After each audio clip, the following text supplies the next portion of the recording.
Hello, আশা করি সবাই খুব ভালো আছেন। আমি দীক্ষা আলুক শালুকের নতুন একটি ভ্লগে সবাইকে জানাই স্বাগত।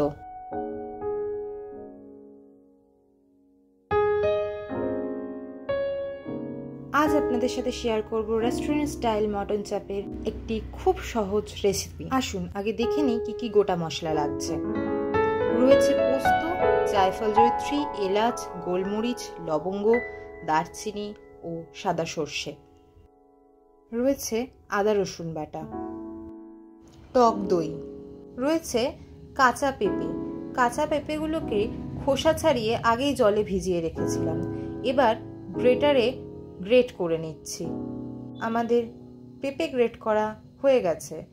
আপনারা চাইলে মিক্সিতে পেস্ট করেও নিতে পারেন, তাতে সময় বাঁচবে। নিয়ে নিয়েছি মাটনের চাপ পিস। এবার মাটনের মধ্যে দিয়ে দিয়েছি টক দই, গ্রেট করে রাখা পেঁপে, আদা রসুনের পেস্ট। রসুনটা একটু বেশি পরিমাণে দেবেন।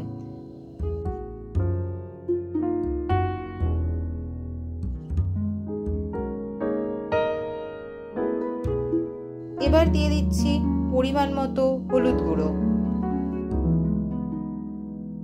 কাশ্মীরি লঙ্কার গুঁড়ো,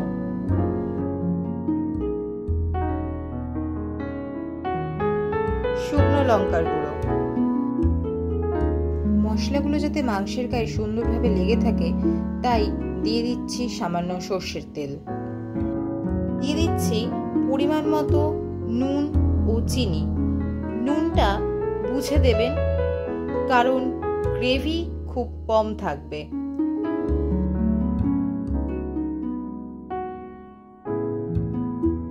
সবকিছু খুব ভালো করে মেখে নেব।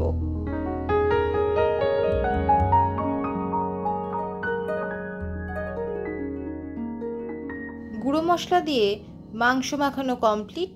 এবার রেখে দেব 30 মিনিটের জন্য।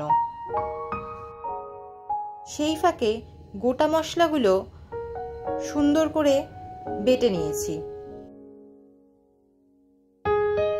30 মিনিট হয়ে গেছে। ফ্রিজ থেকে মাংসটা বার করে তাতে মশলার পেস্টটা দিয়ে ভালো করে আবারও মেখে নেব।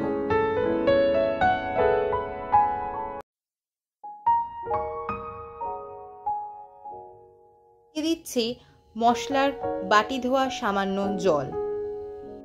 এবার মাংসের সাথে মশলাটাকে খুব ভালো করে মিশিয়ে নেব।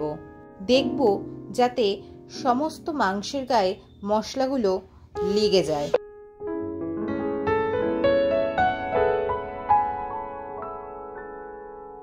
আমাদের মাংসের সাথে মশলা মেশানো প্রায় কমপ্লিট।